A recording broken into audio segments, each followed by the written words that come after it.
HSC ২৬ ব্যাচের এখন যে অবস্থা, আমার অবস্থা ঠিক এমনটাই ছিল ২০২৩ সালে। পরীক্ষা ছিল ২ মাস, মনে হচ্ছিল কিছুই পড়ি নাই, যা কিছু আগে পড়ছি সেগুলো তেমন প্র্যাকটিস করা হয় নাই, যেগুলো প্র্যাকটিস করি নাই সেগুলো ভুলে গেছি, অনেক কিছু নতুন শিখেছি, আবার আগেরগুলো সব ভুলে গেছি। এমন একটা অবস্থা ছিল আমার এইচএসসির ২ মাস থাকতে। সামনে এইচএসসি ২৬-এ ঠিক ২ মাস বা তার কম সময়ে পরীক্ষা। আসলে এই সময়টাতে আমি কিভাবে পড়াশোনা করেছিলাম এবং মোটামুটি একটা ভালো রেজাল্ট করেছিলাম, তো আপনাদেরকে আমি কিছুটা টিপস শেয়ার করব যেগুলো আসলে আপনারা ফলো করতে পারেন। তার আগে বলে রাখি, এই ভিডিওটা মূলত যারা ট্যালেন্টেড আছেন বা ভালো স্টুডেন্টের জন্য না, কারণ যারা ভালো স্টুডেন্ট আছেন তারা এই সময়টায় অনলাইনে নাই, তারা সচরাচর এই টাইমে পড়াশোনার টেবিলে থাকার কথা। আপনারা যারা মিডিল বেঞ্চার আছেন এবং ব্যাক বেঞ্চার স্টুডেন্ট আছেন তাদের জন্য মূলত এই ভিডিওটা বানানো, এবং কিভাবে একটা ভালো রেজাল্ট করতে পারেন।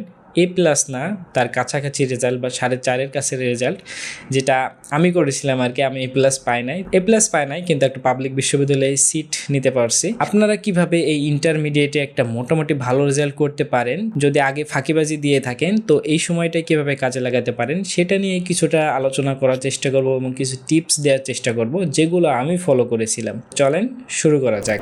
প্রথমে 1 নম্বর যে করণীয় বিষয়টা হচ্ছে, আমার সাথে অ্যাগ্রি করতে পারেন বা আমার সাথে ডিসঅ্যাগ্রি করতে পারেন। প্রথমে আপনাকে অপশনাল যে সাবজেক্ট রয়েছে সেটিতে ফোকাস করতে হবে। অপশনাল সাবজেক্ট আমরা মূলত পাত্তা দিই না বা আমরা খুব কম পড়াশোনা করি এই বিষয়ে, কিন্তু আমাদের একটা জানার বিষয় হচ্ছে অপশনাল যে সাবজেক্টটি রয়েছে সেটি কিন্তু আমাদের যে রেজাল্ট আছে সেটিকে আরও বেশি করতে সাহায্য করে।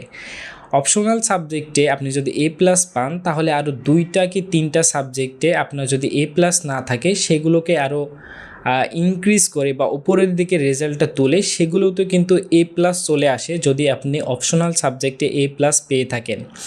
অপশনাল সাবজেক্টে মূলত 2 থেকে 3 পয়েন্ট কিন্তু অন্যান্য সাবজেক্টে যোগ হয়, এমন একটা নিয়ম আছে আর কি, যেটা আপনারা যদি না জেনে থাকেন অবশ্যই এই বিষয়টা জেনে নেবেন। আমিও যতটুকু জানি ততটুকু আপনাদেরকে বলার চেষ্টা করলাম, কিন্তু এই অপশনাল সাবজেক্টে এসে আপনাকে লাস্ট মুহূর্তে কিন্তু একটু সময় দেওয়া লাগবে, যাতে করে আপনার যদি অন্যান্য সাবজেক্টে কোনো ঘাটতি থেকে থাকে তাহলে কিন্তু আপনি রেজাল্টের সময় এই ঘাটতিটা পূরণ করতে পারবেন, যেটা আমার সময় হয়েছিল। আমার রেজাল্ট অন্যান্য সাবজেক্টে অনেক খারাপ আসছিল, কিন্তু আমার অপশনাল সাবজেক্টে A+ থাকার কারণে প্রায় বলা যায় যে অনেকটাই রেজাল্ট কিন্তু ভালো আসছিল। নাম্বার 2, পড়াশোনা করতে হবে স্মার্টলি। আপনার পরীক্ষায় কিন্তু হিউজ সিলেবাস, সব জায়গায় থেকে কিন্তু কোশ্চেন আসবে না। কোথায় থেকে কোশ্চেন আসবে, কি অ্যানালাইসিস করে পড়তে হবে, কোন জিনিসগুলো বাদ দিতে হবে, এইটা হচ্ছে সবথেকে মোস্ট ইম্পর্ট্যান্ট বিষয় এখন। আপনি যদি সেই জিনিসগুলো বাদ দিতে পারেন যেগুলো পরীক্ষায় সচরাচর আসে না, সেই জিনিসগুলো যদি বাদ দিয়ে পড়াশোনা করেন তাহলে আপনার পড়াশোনা অনেকটাই কমে আসবে এবং আপনি যেগুলো আসে সেগুলো বেশি আয়ত্তে রাখতে পারবেন। তো কোন সাবজেক্টে কিভাবে পড়াশোনা করবেন এবং কোন জিনিসগুলো বাদ দিবেন সেটা কিন্তু আপনাকে অ্যানালাইসিস করে পড়তে হবে। যদি আপনাকে আমি সংক্ষেপে সাবজেক্টগুলো বলি, বাংলাতে আপনি গদ্যাংশের যে গল্পগুলো রয়েছে সেগুলোর কিন্তু আপনাকে ভালোভাবে আউটলাইনগুলো মনে রাখতে হবে। আপনার অপরিচিতা গল্পে কি হয়েছিল ঘটনাটা কিন্তু আপনাকে বর্ণনা করতে জানতে হবে, যেটা হচ্ছে সবচেয়ে গুরুত্বপূর্ণ গদ্যাংশের পাঠ পরিচিতি। গল্প এবং কবিতা দুইটার জন্যই, আপনার গদ্য এবং পদ্য দুইটার জন্যই খুবই গুরুত্বপূর্ণ। আপনি যদি বাংলা বইয়ের সম্পূর্ণটা নাও পড়ে থাকেন, পাঠ পরিচিতিটা কিন্তু খুবই গুরুত্বপূর্ণ পরীক্ষার জন্য। কেননা আপনার যদি একটা গদ্য বা পদ্য থেকে সেট আসে, সেখানে কিন্তু আপনি পাঠ পরিচিতি জানা থাকলে বা আপনার গদ্য বা কবিতার যদি আপনার আউটলাইনটা জানা থাকে তাহলে আপনি কিন্তু সৃজনশীল প্রশ্নগুলো করতে পারবেন। কিন্তু আপনার MCQতে ভালো করতে হলে কিন্তু ওই গদ্য বা কবিতা অংশের কিন্তু আপনার ডিটেলস জানা লাগবে, না হলে কিন্তু আপনি MCQয়ে ভালো উত্তর করতে পারবেন না। তো এই জিনিসটা আপনাকে অবশ্যই ভালোভাবে মনে রাখতে হবে। এছাড়াও যে আপনার কবিদের যে জন্মসালগুলো রয়েছে সেগুলোও কিন্তু আপনার বাংলা পরীক্ষা আসে।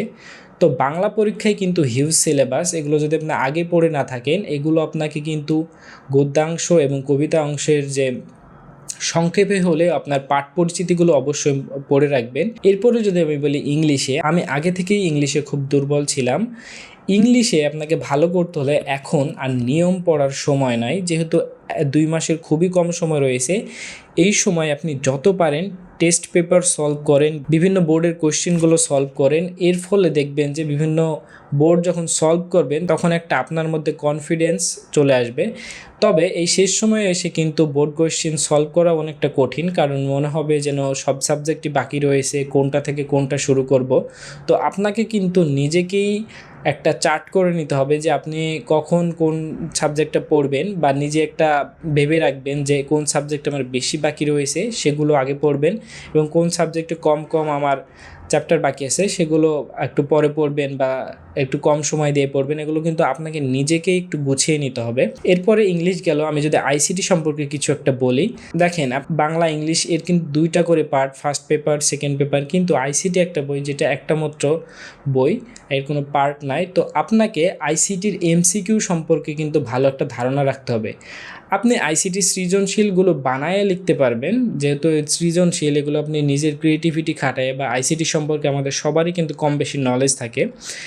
আপনার প্রোগ্রামিং বা HTML যে সেট আছে সেগুলো সৃজনশীল বাদে আপনি বাকি সেটগুলো বা বাইনারি সেটগুলো বাদে বাকি প্রথম অধ্যায় দ্বিতীয় অধ্যায়ের সেটগুলো কিন্তু আপনি নিজে ক্রিয়েটিভলি লিখতে পারবেন। কিন্তু এমসিকিউ আসলে কিন্তু আপনি পারবেন না যদি না আপনার ভালো নলেজ থাকে সেই বিষয়ে। তো আমি বলবো আমার কিন্তু এমসিকিউতে খুবই খারাপ হয়েছিল ইন্টারমিডিয়েট পরীক্ষায়, সেই জন্য A+ আসে নাই। তাই আপনি কিন্তু এমসিকিউ এর সমান গুরুত্ব দেবেন, শুধু সৃজনশীলে বেশি আপনি সময় দেবেন এমন না। এমসিকিউ কিন্তু খুবই গুরুত্বপূর্ণ। দেখা যায় বেশিরভাগ স্টুডেন্ট যদি পাস না করতে পারে তাহলে দেখা যায় যে তারা বেশিরভাগ এমসিকিউতে ফেল করেছে। তো এই বিষয়টা নজর রাখবেন। এছাড়া এরপরে যদি আমি বলি গ্রুপ সাবজেক্টে কি করবেন, তো আমি ছিলাম সায়েন্স ব্যাকগ্রাউন্ড থেকে। আপনাকে মোটামুটি আমি বলে দেবো, আপনি যদি সায়েন্স ব্যাকগ্রাউন্ডেরও না হন তাহলেও কোনো সমস্যা নাই। তো আমি যেভাবে পড়েছিলাম, আপনার এখন কিন্তু আর ওইভাবে কনসেপ্ট বোঝা বা সূত্র ধরে ধরে ম্যাথ করার টাইম নাই। আপনাকে এখন হচ্ছে যেটা করতে হবে সেটা বেশি বেশি যত পারেন টেস্ট পেপারগুলো সলভ করতে হবে। আমি যদি পদার্থবিজ্ঞান বইয়ের কথা বলি, তো আপনাকে টেস্ট পেপার হাতে নিতে হবে এবং অ্যানালাইসিস করতে হবে যে গত বছরগুলোতে কোন কোন অধ্যায় থেকে আপনার কোশ্চেন এসেছে, আপনার ইম্পর্টেন্ট কোশ্চেন কোনগুলো সেগুলো কিন্তু খুঁজে খুঁজে বের করে পড়তে হবে। এখন কিন্তু আপনাকে সব A to Z পড়ার সময় নয়, এখন আপনাকে স্মার্টলি নিজেকেই শর্ট করে নিতে হবে এবং সেটা অ্যানালাইসিস করে শর্ট করতে হবে যেন পরীক্ষায় ওইগুলোই আসে। আপনি যেগুলো পড়েন সেগুলো কিন্তু আপনাকে কেউ অ্যানালাইসিস করে দেবে না, আপনাকে নিজেকেই কিন্তু অ্যানালাইসিস করে নিতে হবে। আমি যদি বলি, আমি ফিজিক্সের একটা চ্যাপ্টারে আমার কথা মনে আছে যে কাজ ক্ষমতা শক্তি, এখান থেকে পানি তোলা অঙ্ক বা ম্যাথ যেগুলো আছে সেগুলো কিন্তু আসতো। তো আপনি কাজ ক্ষমতা শক্তির দেখবেন যে বেশ দুই থেকে তিনটা আপনার কনসেপ্টের ম্যাথগুলোই ঘুরে ঘুরে আসে। তো এমনটা বায়োলজিতেও দেখবেন যে অনেক চ্যাপ্টার আছে যেগুলো জটিল, আবার অনেক চ্যাপ্টার আছে যেগুলো সহজ সহজ কনসেপ্ট থেকে আসে, বারবার একই কনসেপ্ট থেকে আসে। যদিও বায়োলজিতে অনেক মুখস্থ আছে, অনেক মুখস্থ টার্মগুলো আছে, সেগুলো পড়া লাগে। তারপরেও আপনাকে অ্যানালাইসিস করে পড়তে হবে যে কোন চ্যাপ্টারগুলো পড়লে আপনি মোটামুটি একটা ভালো কমন আশা করবেন। এরকমভাবে আপনাকে অ্যানালাইসিস করতে হবে যে কোন চ্যাপ্টার থেকে বিগত বছরের কোশ্চেনগুলো এসছে, কোন চ্যাপ্টার থেকে বেশিবার কোশ্চেন আসছে, কেমন এমসিকিউ আসে, সেগুলো আপনাকে ধারণা রাখতে হবে এই টেস্ট পেপার সলভিংয়ের মাধ্যমে। এছাড়াও কেমিস্ট্রিতে একই, যদি আপনার জৈব যৌগ নাও থাকে, জৈব যৌগের বেশ কয়েকটা কনসেপ্ট বা ম্যাথ আছে স্পেসিফিক, সেগুলোই কিন্তু দেখবেন 1 বছর পর পর বা বেশ কয়েকবার আসে, সেগুলো কিন্তু আপনাকে পড়তে হবে। তো আমি আবার বলছি, আপনাকে কিন্তু এমসিকিউতে সমান গুরুত্ব দিতে হবে, বিভিন্ন বোর্ডের কোশ্চেনগুলো সলভ করতে হবে, তাহলেই কিন্তু আপনার একটা মোটামুটি কনফিডেন্স পাবেন। আর যদি হতাশার কারণে যদি আপনি শুরুই না করতে পারেন তাহলে কিন্তু ভবিষ্যতে খারাপই আছে।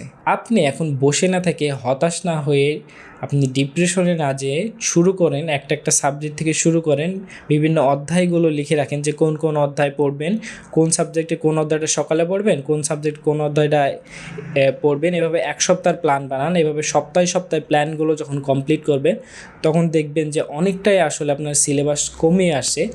এইচএসসি সিলেবাস কিন্তু অনেকটাই কঠিন, 2 মাস সময়ে কিন্তু কমপ্লিট করা সম্ভব নয়। তবে আপনি যদি স্মার্টলি পড়েন, এভাবে অ্যানালাইসিস করে পড়তে পারেন, তবে কিন্তু অনেকটাই আপনি আগায় যাবেন এবং অনেকটাই কমপ্লিট করে ফেলতে পারবেন। এরপরে 3 নাম্বার যে পয়েন্টটা বলবো সেটা হচ্ছে, ভাই মোবাইল ফোনটা এই কয়দিন কন্ট্রোলে রাখেন। ভাই মোবাইল ফোন যদি কন্ট্রোলে রাখে তাহলে আপনাদের ভিডিওগুলো কীভাবে দেখব?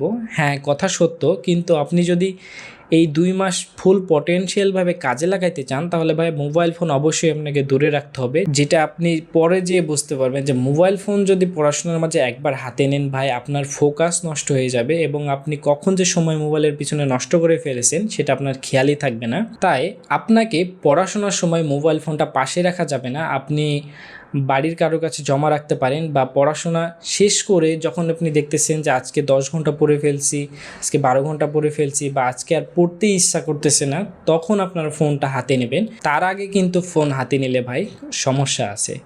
তো এই ফোনটা যদি আপনি কন্ট্রোল করতে পারেন তাহলে আমি মনে করি যে আপনাকে যে প্রসেসটা বললাম, যে বা যে স্টেপগুলো বললাম, সেগুলো কিন্তু আপনি চাইলে ফলো করতে পারবেন সহজে এবং ফোকাস নষ্ট হবে না। শেষে যে কথাটা বলবো ভাই, আপনি প্যানিকড হয়েন না। যদি আপনি এই যে সময়টা আছে সেটা 100% কাজে লাগাইতে পারেন তাহলে অবশ্যই ইনশাআল্লাহ ভালো কিছু হবে। আপনি যে ধর্মেরই হন না কেন, আপনি সৃষ্টিকর্তার কাছে দোয়া চান এবং এই যে সময়টা আছে সেই সময়টা আপনি কাজে লাগান ভাই। মা বাবার দিকে তাকায় হলেও এই সময়টা কাজে লাগান ভাই। তারা বেশি কিছু চায় না, তারা একটু ভালো রেজাল্টই চায়, তারা যেন আপনাকে নিয়ে একটু গর্ব করতে পারে, এতটুকুই চাই। এতদিন যা করছেন ভাই, এই কয়টা দিন আমি চাইবো, মন থেকে চাইবো যে আপনি পড়াশোনা করেন, অন্তত যেন একটু ভালো রেজাল্ট করতে পারেন এবং বিভিন্ন বিশ্ববিদ্যালয়ে যেন ফর্মগুলো তুলতে পারেন, সেটা আমি আপনাকে বলবো। আমি A+ পাই নাই, কিন্তু আমি একটা পাবলিক বিশ্ববিদ্যালয়ে এখন পড়াশোনা করছি। তো এইখানে কারণ হচ্ছে আপনার অনেকেই A+ পাইছে, গোল্ডেন A+ পাইছে, তারা কিন্তু পারে নাই ভর্তি হইতে, বা তারা এই জিনিসটা পরে পারে নাই, কারণ তারা ইন্টারে ভালো পড়াশোনা করছে কিন্তু তারা সামনে যেয়ে আসলে কোনোভাবে ছিটকে গেছে। আজকে এ পর্যন্তই। বা ভিডিওতে যদি কোথাও ভুলভ্রান্তি থাকে অবশ্যই আপনারা ক্ষমা করে দেবেন। আর আপনাদের জন্য শুভকামনা রইল, আপনারা যেন সবাই ভালো রেজাল্ট করেন। আল্লাহ হাফেজ।